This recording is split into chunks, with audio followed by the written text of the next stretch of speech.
Olá! Na aula de hoje vamos falar de alguns aspectos conceituais muito importantes relacionados à cinética química, teoria das colisões e fatores que afetam a rapidez de reação.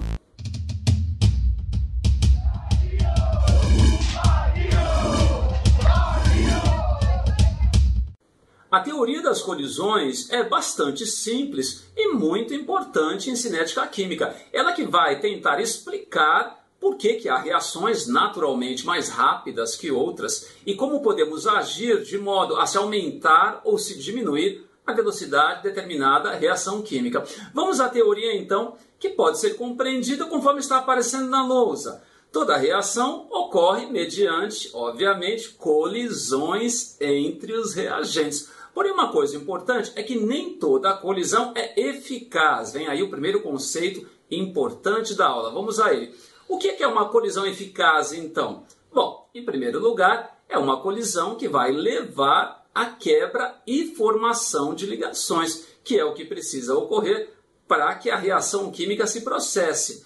Agora, por que há colisões que são eficazes e outras que não são eficazes? Bom, em primeiro lugar, para que uma colisão seja eficaz, ela deve ocorrer com energia suficiente. Ou seja, não é qualquer colisão que vai levar à quebra e à formação de ligações.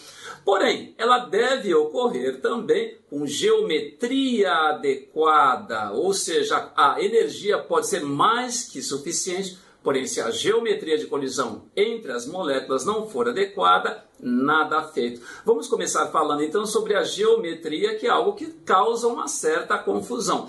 Bom, simplificadamente, ela pode ser compreendida se analisarmos, por exemplo, as colisões que podem ocorrer entre as moléculas de cloreto de hidrogênio, HCl, na reação de decomposição do cloreto de hidrogênio, que forma gás hidrogênio e cloro. Olha só, o que eu vou colocar na lousa é uma simplificação, porém que eu acredito que vai facilitar na compreensão do conceito. Temos aí um frasco, então, e vamos analisar as colisões de algumas moléculas de HCl. Olha só, está aparecendo na lousa duas moléculas. A bola grande, então, preta, representa os átomos de cloro e a bolinha menorzinha, amarela, átomos de hidrogênio. Será que essas moléculas que estão desenhadas na lousa, em direção ao centro da lousa, irão colidir com geometria favorável? Vamos dar uma olhadinha então, o que vocês acham? Vamos lá, partiu! Trombaram e a colisão não foi favorável. Ela pode ter acontecido com energia suficiente, mas a geometria, não foi favorável. Eu sei disso uma vez que as moléculas continuaram idênticas ao início, ou seja, essa colisão não levou à quebra nem à formação de ligações. Vamos dar uma virada em uma das moléculas, então. Alguns devem estar pensando, poxa, tem que formar hidrogênio, então deve haver uma trombada, digamos assim, entre dois átomos de hidrogênio, conforme está aparecendo na lousa. Vamos ver se agora essa geometria é favorável. Olha só.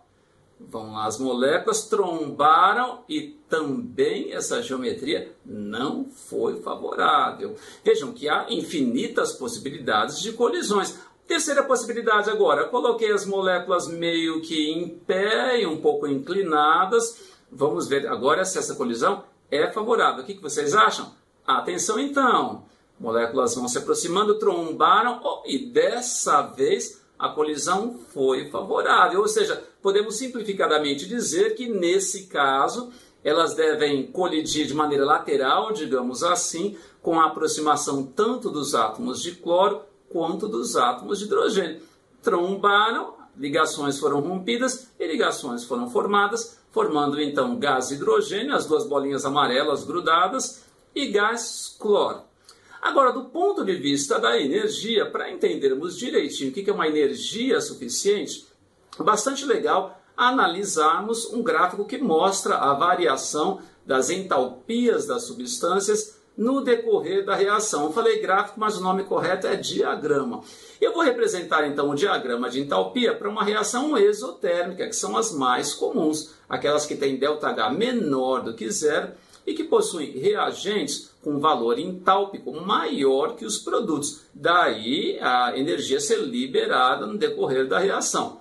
Bom, Não, no slide anterior, na lousa anterior, nós vimos que existe uma geometria favorável que limita as possibilidades. No caso das moléculas de HCl, a aproximação teria que ser mais ou menos lateral, um pouquinho inclinada, e essa organização entre os átomos inevitavelmente vai levar a um aumento no valor da entalpia, ou seja, a reação não libera simplesmente. Toda reação tem um primeiro momento em que ela absorve um pouco de energia, conforme está aparecendo na lousa, e um segundo momento em que a energia é liberada.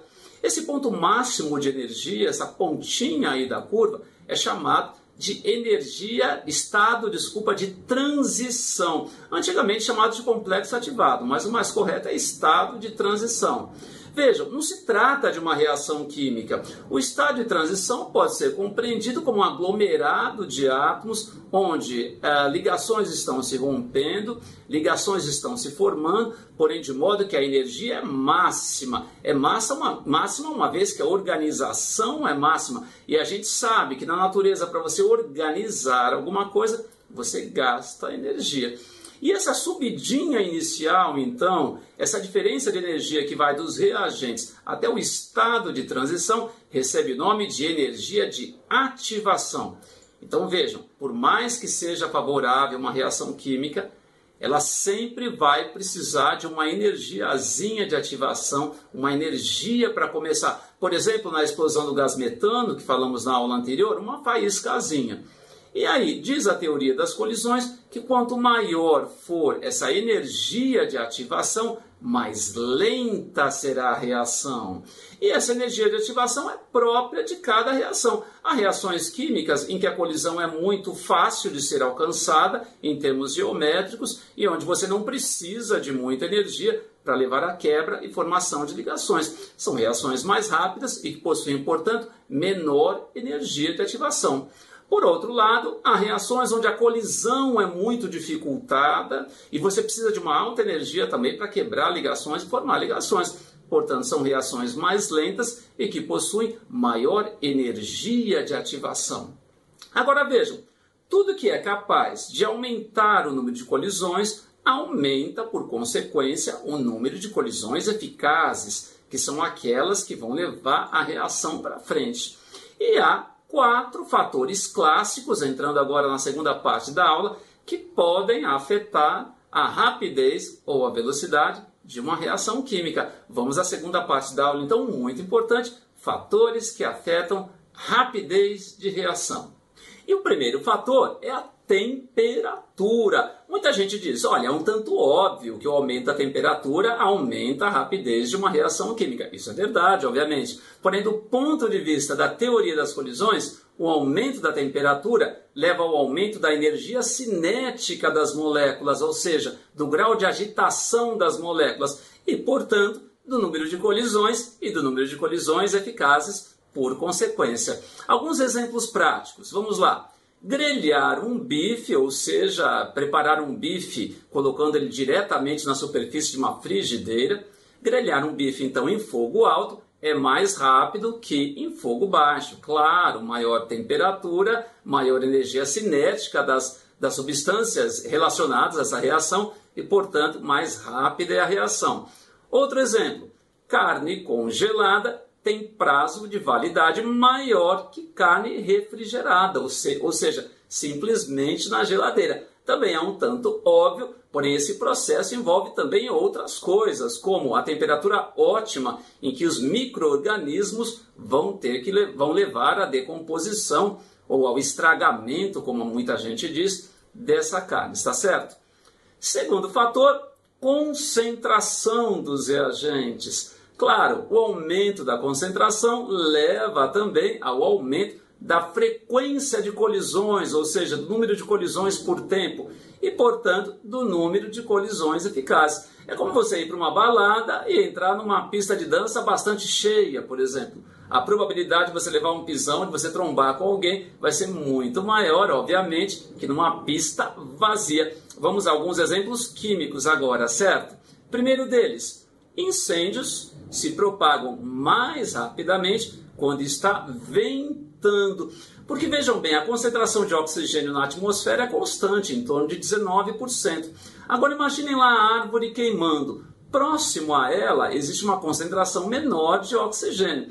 Essa concentração vai tender a se igualar pela difusão de moléculas de oxigênio da atmosfera. Porém, se estiver ventando, você mantém a concentração de oxigênio na máxima possível, em torno de 19%, ao redor da madeira. E aí os incêndios se alastram, infelizmente, com muito mais facilidade. É o mesmo princípio que abanar o carvão na churrasqueira. Você não vai aumentar a concentração, mas você vai manter a concentração de oxigênio perto do carvão máxima. Segundo exemplo, muita gente confunde, por isso que eu selecionei. Café embalado a vácuo tem prazo de validade maior que o embalado e de uma forma comum, que o da embalagem comum, conforme está aparecendo na lousa. Vejam, dentro da embalagem de café embalado a vácuo existe sim atmosfera, existe oxigênio, porém numa concentração muito mais baixa. Ele vai estragar uma hora, porém vai levar muito mais tempo que o café embalado de modo tradicional e que deixa lá dentro da embalagem uma concentração igual à da atmosfera. Muita gente confunde esse fenômeno com o terceiro fator clássico que afeta a rapidez de reação química, que é a superfície de contato, e que é utilizado em casos onde eu tenho reagentes sólidos em diferentes formas de apresentação. Como assim? Primeiro vamos à definição um tanto óbvia até. Quanto maior for a superfície de contato, maior será a frequência de colisões e, portanto, a de colisões eficazes. Uma vez que para haver colisões, obviamente, deve haver contato. Vamos a alguns exemplos. Primeiro deles, carne moída tem prazo de validade menor que carne em pedaço. Pense nesses micro-organismos e no oxigênio da atmosfera também que leva essa carne a estragar. Um pedaço só, você tem uma superfície, né, ao redor desse pedaço. Se você moe, você tem vários pedacinhos, na verdade, várias superfíciezinhas que somadas são muito maiores que a superfície de um pedação, digamos assim. Por isso que carne moída deve ser consumida rapidamente, ela não dura muito tempo se for mantida apenas no refrigerador. Segundo exemplo, e esse clássico, palha de aço enferruja mais rapidamente que a mesma quantidade de ferro na forma de um prego. Imagine um prego, ele vai enferrujar de fora para dentro, só aquela superfíciezinha ao redor. Já a palha de aço, você tem a mesma massa de ferro, porém em vários fiozinhos. Essas superfícies somadas vão ser muito maiores, né, do que a superfície do prego. Um outro exemplo que aparece muito em questões vestibulares também é dissolver um comprimido efervescente em água. Existe a venda num tablete efervescente, e existe a venda na farmácia também no pacotinho com pó. Pó, obviamente, tem uma superfície muito maior do que pedaços, está certo? Vamos agora ao último fator clássico, esse um tanto complicado, vamos falar só sobre ele numa aula, aguardem, mas vamos introduzir já, que é o catalisador, cuja definição é qualquer substância química que acelera a reação sem ser consumida. Então vejam, não se trata de um reagente. Como assim? Peguei o exemplo clássico da decomposição da água oxigenada, está aparecendo equacionada na lousa, 2 de H2O2, água oxigenada, formando 2 de H2O mais oxigênio. É uma reação que acontece, se você deixar o vidro aberto, por exemplo, em torno de uma semana se decompõe totalmente, porém ela é lenta.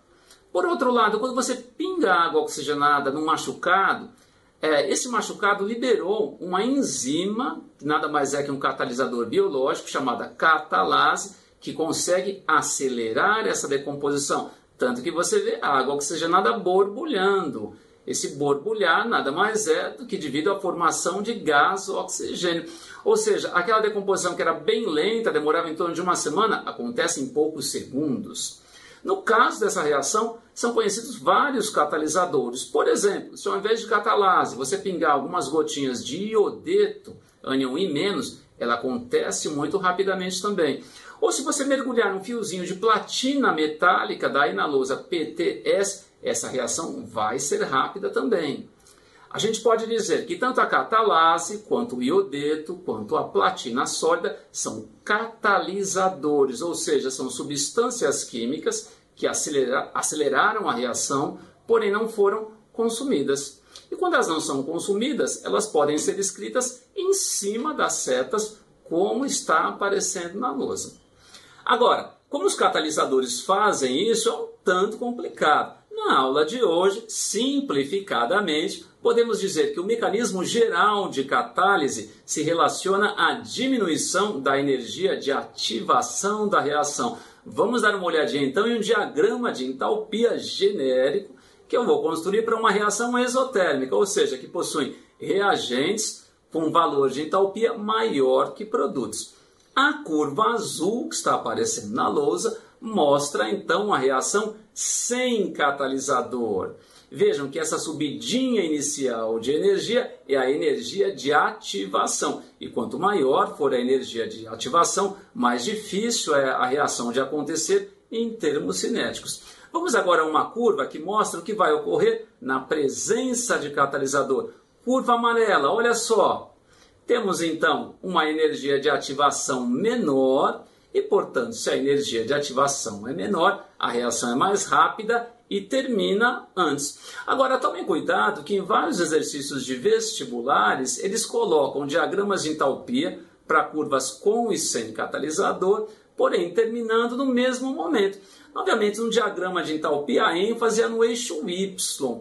Então, daí vocês vão ter que concluir que a reação catalisada é aquela reação que ocorre, obviamente, com menor energia de ativação. No gráfico que eu coloquei na lousa, de propósito, eu coloquei essa curva amarela, obviamente, chegando ao valor de entalpia do produto antes, uma vez que se a energia de ativação é menor, obviamente, essa reação é mais rápida. Porém, infelizmente, em várias questões de livros didáticos ou de vestibulares, isso não é mostrado.